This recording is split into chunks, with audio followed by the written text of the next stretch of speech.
like what kind of applications gonna be firstly built with Hyper? Like how you experiment different kind of software's application through Hyper? Is there any proven So, experiment or some system you guys have built? so, so for all the internal applications that we've built to manage the resources within Code Ninja, and all of the internal platforms are all built on Hyper. So, and we've built these platforms in a few hours.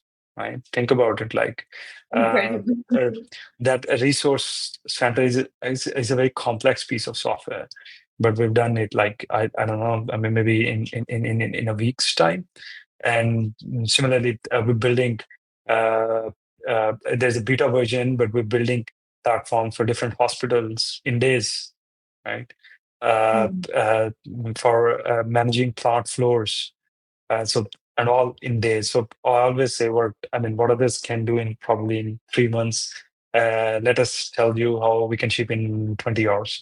So most of our focus and most of our focus with Hyper currently is helping organizations build their internal software. And by the way, out of uh, all the applications you see, 90% of the software applications are internal software.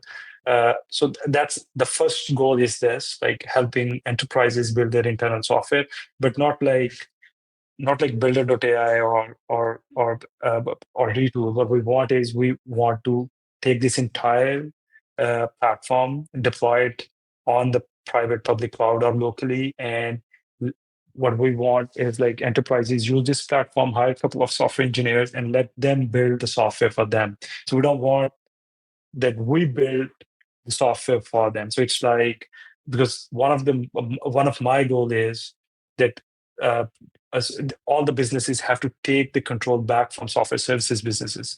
So I think 70% of the work that software services business ship currently to these it can be brought in house.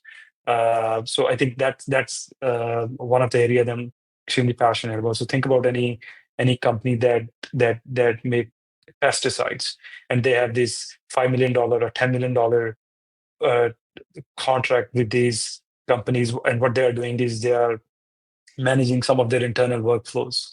I don't think that there is any need for this.